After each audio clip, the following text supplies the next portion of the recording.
Ouais, salut les amis, ça fonctionne, je crois. Ok, c'est Van Damme. Jean-Claude Van Damme, ok, ouais. Je sais, vous attendiez à voir Cyril de Lille, mais Cyril de Lille n'a pas pu être là. Il m'a demandé de le remplacer, hein. Alors moi, ça va pas être la même affaire, ok, je vous le dis tout de suite, hein. Chacun son domaine, hein. Domain into brain, ok, il y a des cases, on n'est pas tous pareils, hein. Selfish into your own domaine, ok? Et moi, je veux pas être dans le domaine de celui qui est différent, tu vois? Bref, ce que je veux dire, c'est que euh, moi, je vais pas te parler de God, je vais pas te parler de Jésus, etc. Parce que moi, tu peux pas m'avoir, ok? L'histoire de la pomme, hey, on peut pas me la faire à moi, tu vois? La pomme, le gars mange une pomme, c'est de la pectine, c'est bon pour la santé, ça passe dans tes fluides, hein? Une fois que tu es dans les fluides, les gens voient lui, c'est Van Damme. Il mange de la pectine. Eh, quand je suis arrivé aux States, je te dis ça à toi, hein, garde-le pour toi. Mais les gars là-bas, les producteurs, ok, il y avait beaucoup de gens. Ils disaient, hey, wow, il y a du soleil, hein, ça fait du bien, ça fait plaisir. Mais c'est pas partout, tu vois. Ça fait comme une part d'ombre. Bref, il me disait, ouais, lui, il mange des fruits et des légumes. Je me suis fait tout seul, moi, les gars. Hein, c'est ça. J'ai pas eu besoin d'attendre que John Wayne il fasse son film. Et Burt Reynolds, ok, ils me disent, hey, Van Damme, tu veux faire un film? Non. J'ai dit, ok, les gars, j'arrive, je prends, je fais, laisse-moi, je gère, calm, down, breaking down, ok. Mais je ne suis pas Van Damme. Je suis Cyril Delisle, bonjour. Oh là là là là. De plus en plus fin, n'est-ce pas? Chers amis, parlons aujourd'hui de euh, l'orgueil. C'est bien cela que j'ai voulu illustrer par cet exemple.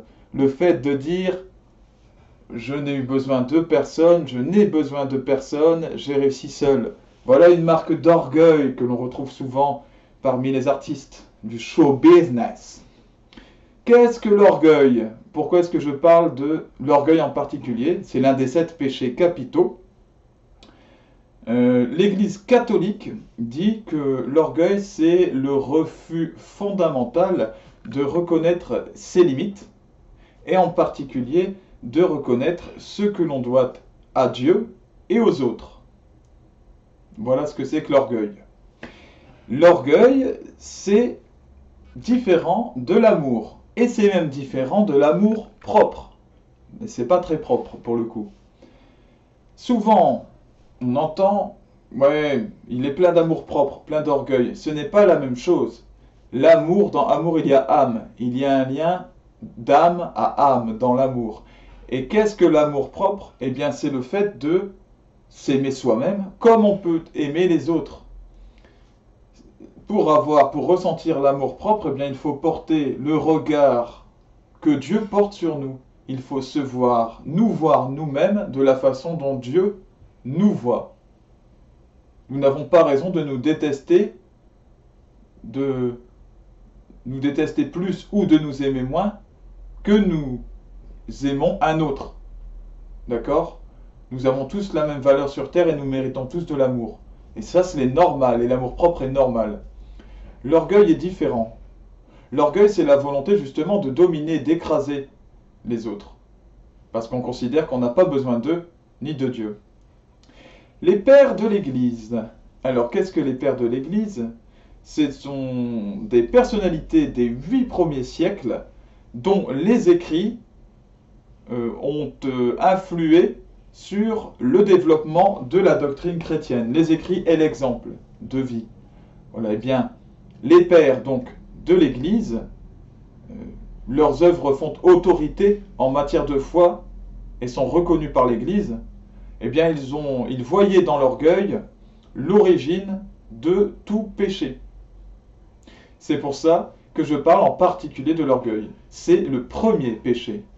Aussi bien du genre humain, le péché originel, dont j'ai parlé dans plusieurs vidéos, que du genre spirituel. Dans le cas du genre humain, d'Adam et Ève, l'orgueil pousse à vouloir se détacher de Dieu, à dire, bon, ben moi j'aurai la connaissance du bien et du mal et je serai un Dieu, je serai comme Dieu. c'est la tentation du serpent. Vous serez comme des dieux, vous saurez les choses que Dieu sait.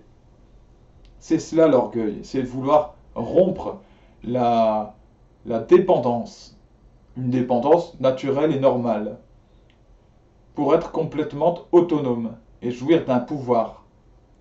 Eh bien, ce péché de l'être humain qui s'est coupé de Dieu lors du péché originel, c'est le même que celui du démon qui a eu lieu avant, donc du genre spirituel. Le péché spirituel de Lucifer a été de vouloir décider à la place de Dieu, de vouloir s'arroger une place qui n'était pas la sienne et, entre autres, refuser que l'être humain ait la place que Dieu voulait lui accorder. Cette grande place, justement. Il est important de signaler ainsi que c'est le seul péché que nous avons en commun avec Satan. Le péché de base, c'est celui-là, l'orgueil. Alors j'ai demandé un jour à un moine bénédictin, mais comment expliquer, puisque dans le monde spirituel, les anges, les créatures spirituelles savent le début et la fin de toute chose. Ils voient tout, ils ne sont pas comme nous, pas dans un espace et un temps. Ils savent à quelles conséquences portent chacun de leurs actes. Donc, Lucifer savait très bien ce qu'il attendait en se coupant de Dieu. Il savait qu'il allait devenir un démon, donc un être informe, dans un endroit terrible, plein de souffrance, qu'il allait lui-même souffrir et engendrer la souffrance. Il le savait. Et pourtant, il le fait. Et pourquoi est-ce que j'ai demandé au moine? Et il m'a répondu, par orgueil. Quel mystère, la force de ce péché. Il y a un rapport entre donc la vie donnée par Dieu et la volonté de coupure de certains. C'est comme cela. C'est une liberté qui est donnée par le Seigneur et qui est respectée par ce Seigneur. Reconnaître que nous devons tout à Dieu, c'est le fondement de l'humilité. Et l'humilité, c'est le contraire de l'orgueil. C'est son antidote.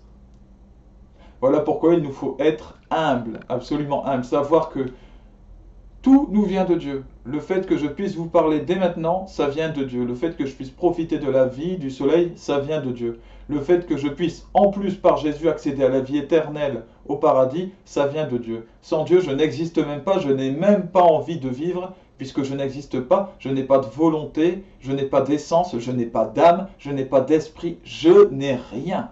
Rien du tout. Et si nous agissons, c'est uniquement par volonté de Dieu.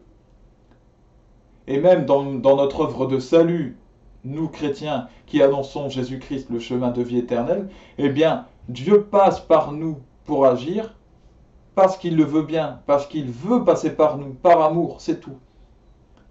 Mais en aucun cas, il n'a réellement besoin de nous. Il pourrait réaliser son œuvre tout à fait sans nous. Voilà, c'est très important d'en avoir conscience et de détruire du coup toute tentation d'orgueil. Mes chers amis, il me reste à vous souhaiter une bonne journée. Que Jésus-Christ, le Dieu de toute éternité, vous bénisse. L'humilité même, qu'il vous garde les pieds sur terre, mais la tête dans les nuages. À bientôt!